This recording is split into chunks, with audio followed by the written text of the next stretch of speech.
want justice. We want justice. We want justice. We want justice.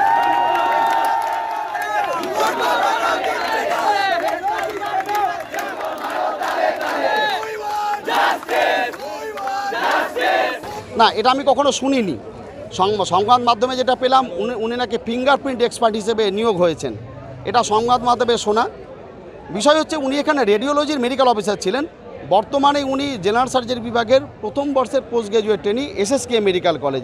এই দুটো সাবজেক্টের সাথে ফিঙ্গারপ্রিন্টের নিয়োগের তেমন কোনো সম্পর্ক নেই। উনি কোথা থেকে ফিঙ্গারপ্রিন্ট এবং কে তাকে ফিঙ্গারপ্রিন্ট এক্সপার্ট হিসেবে নিয়োগ করলো, এটা একটা অদ্ভুত রকম প্রশ্ন এবং একটা ভৌতিক তত্ত্ব। এটা একটা বর্ধমান মেডিকেল কলেজে অভিজ্ঞ যে প্রভাব, সেটা তো অনেকটা যে হুমকি দেওয়া, নিজের একটা বিস্তারিত বলা যায় সাম্রাজ্য চালাতে বলে অভিযোগ আছে।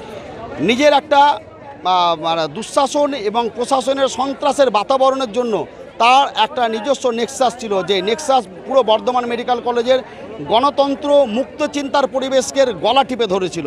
আজকে সেই গলা প্রতিধ্বনিত হয়েছে মুক্ত চিন্তার বিকাশের দাবিতে, অপশাসন দুঃশাসনের বিরুদ্ধে, এই ভয়ভীতি সন্ত্রাসের বিরুদ্ধে, যাতে আমার অভয়া তিলোত্তমা সে নৃশংস এবং ধর্ষণের প্রতিবাদে যে বিচারের বাণী, আজকে যে দাবি পশ্চিমবঙ্গের এবং ভারতবর্ষের ছাত্র সমাজ তুলেছে, সেই বিচার যাতে পাই। কোনো মিটিং বা আপনাদের দেখা গেছে যে প্রজ্ঞাগীতে সেখানে অভিজ্ঞ সে যে আচরণগুলি সৃষ্টি করে, সেগুলো একটা স্টুডেন্ট বা চিকিৎসক সেই আচরণগুলি করেন না।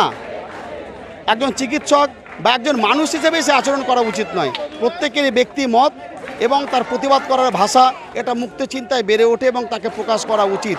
এটা ভারতবর্ষের সাংবিধানিক অধিকার।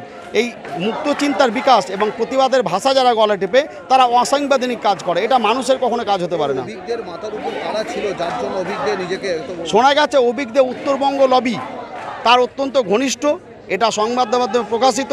তাই আমরা বলেছি যে উত্তরবঙ্গ লবি সম্পর্কে এতটা বিতর্ক যে অভিজ্ঞ বিতর্কিত নাম, তার সাথে স্বনামধন্য মেডিকেল কলেজ বর্ধমান মেডিকেল কলেজের আমরা সমস্ত সম্পর্ক বিচ্ছিন্ন করতে চাই।